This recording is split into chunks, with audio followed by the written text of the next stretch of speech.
there's a rippling effect coming from the AL East. And we're not talking about the Yankees this time. We're talking about the Boston Red Sox. And there's a rippling effect that could be happening with their infield. And that starts off with Rafael Devers. There's some news coming in about them potentially moving him to first base. It may not happen right away, but it seems like that's the end goal for him, for Rafael Devers. But if that's the case, what happens to the rest of their roster? We're going to dig into that here on First Pitch. But first, make sure you like and subscribe if you're listening. We do help. It helps out the algorithm a lot. We are growing here. If you've seen our YouTube page, it is growing. We are getting a lot of new subscribers. Thank you so much for listening. If you're listening on audio, we've seen a huge tick over the last few weeks as well with our free agent coverage. So thank you so much as well for listening. But we are still going. We were looking to get to 1,000 subscribers on YouTube before the end of the year. So be sure to hit subscribe and help us out with that one. But Rafael Devers moving to first base, Troy. I do think that's an interesting decision if they do decide to do that at one point in time. But what the rippling effect could be is that there's a rumor rolling around, and rumors when the stove is hot are fun. I mean, come on. When the stove is hot, I love these rumors. And one of them is happening with the St. Louis Cardinals, a possibility of a trade for Nolan Arenado. Now, we already can see that he looks pretty good in red. He does it with the Cardinals. Moving over to the Boston Red Sox would be an interesting piece if they made a trade for Nolan Arenado. But if that was the case, if you moved Devers to first right away and you brought in Nolan Arenado, who hasn't had the best last few seasons with St. Louis, he was great when he was with Colorado. He started his career with St. Louis pretty good. He got a silver slugger with St. Louis, so we can't say it was always the Colorado effect, right? Is this the right move to get an honestly a declining veteran? Arenado is on the worst half of his career. Let's be honest. I don't think that we're going to get the Nolan Arenado of Colorado back when he goes to Boston. I mean, he might play in Fenway well. That might be a really nice park for him. Who knows? But do you think a trade for Nolan Arenado, does that move the needle for Boston? Does that get them back into being a strong contender in the American League East? I think it moves the needle a little bit, especially moving Rafael Devers to first base, because defensively, he's just not good at third base. Every single year, I pulled up his baseball savant, every single year at third base, except for 2019, he has had a negative outs above average at third base. And surprisingly enough, in 2019, his outs above average was a positive 18. which is absolutely crazy.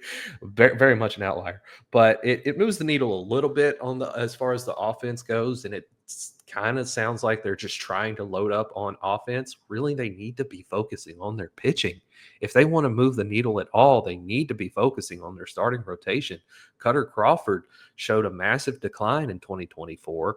Nick Pivetta did not accept the qualifying offer, which is insane. He's not going to get as much money as the qualifying offer was because he's not that good. James Paxton, who they got at the trade deadline, retired. Who's their pitching staff right now? It's Cutter Crawford and some of the Bello. Brian Bello and some of the guys that are supposed to be raking the infield dirt. Like they need to be focusing on their pitching staff more than they need to be focusing on their offense. But I do think that other than that, Devers to first defensively is the right move. Yeah, and I don't think that they have to go for a top starting pitcher in the market if you can make this trade, or if you do make this trade. I think this is the only trade you go for that it doesn't involve starting pitching. I'm with you that pitching is the big need here. And this goes into more of the rippling effect. If Arenado is traded to the Boston Red Sox, there's obviously going to be some sort of rippling effect. You're going to have to move some players other to St. Louis. You don't have the pitching depth to move to St. Louis, so it's going to have to be someone else. If you're moving Devers to first base, that leaves Tristan Cassis open to be potentially moved. That leaves Yoshida be possibly moved. You could even make the argument that a guy like Duran could also be moved. Now, I don't think you're going to move Duran for Arenado. Don't get me wrong.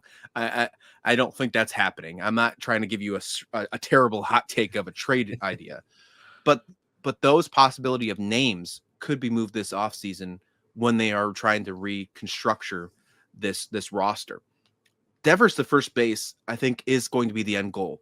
I don't know if it happens in 2025, but I think when you're looking at this long contract that Devers has, he's going to be the cornerstone of your franchise for quite some time now. You're going to wind up moving him at some point because the defense doesn't play at third. You're right. Now, if you get Arenado there, whether his bat works good or not in Fenway, you know you're getting a glove that is superior, regardless of his age. That hasn't changed. And we saw that in St. Louis. We've seen it in Colorado. I don't expect that to change if he went to Boston. Cassis or Yoshida being moved for potential pitching if they weren't traded in the Arenado trade makes a lot of sense to me because, as you mentioned, they don't have a lot of pitching depth. Andrew Bailey has, dare I say, have a polarizing type of effect on pitchers because I think that you can say, and I think Red Sox fans might agree or disagree with me. I think could be either both way. I think this is a 50-50 type of answer here, Troy.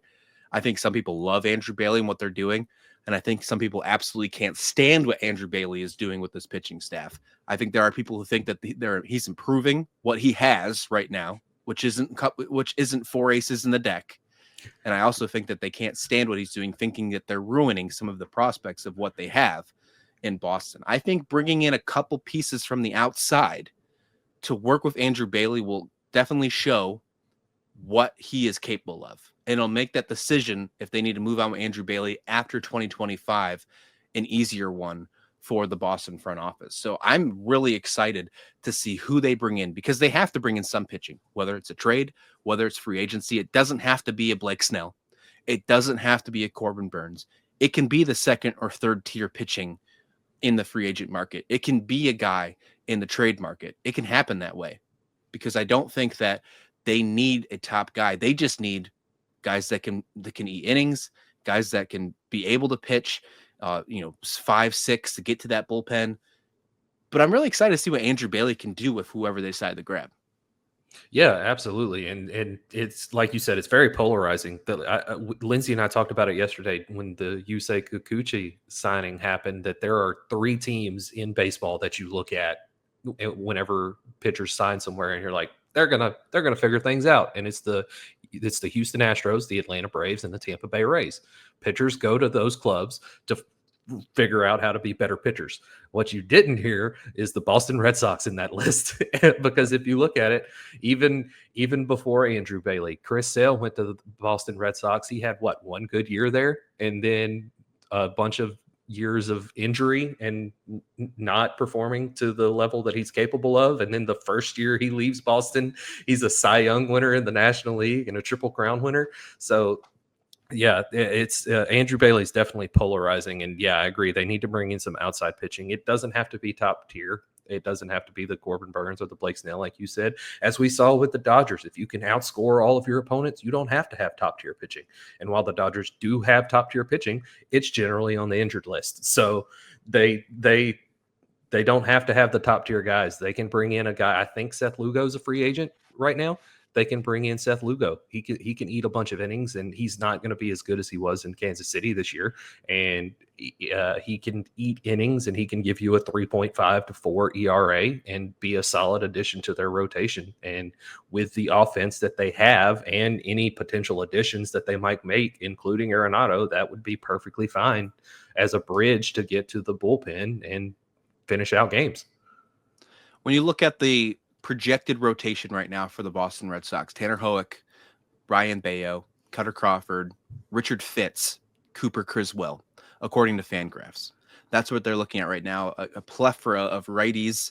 I think you got to find a way to better 4 and 5. I think if you had the top 3 of Tanner, of Bello, of Crawford, I think you're okay there. And I think even if those stay your 1, 2, 3, I think you're okay there. I don't think you need an ace in free agency, but you do need to improve from Fitz. You do need to improve from Criswell. Those guys need to be more of a fringe.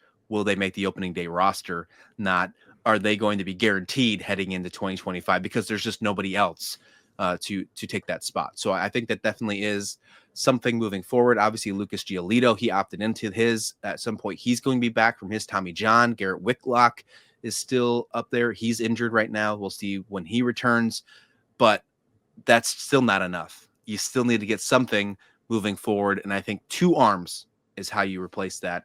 in free agency. Again, doesn't have to be top-notch pitching, because I do think Andrew Bailey can do something. I'm on the more of the optimistic side of Andrew Bailey, but I think 2025 will say a lot, especially with those new free agents in that case, because if Andrew Bailey is not able to fix that, I think we need a new pitching coach in Boston heading into 2026 and beyond.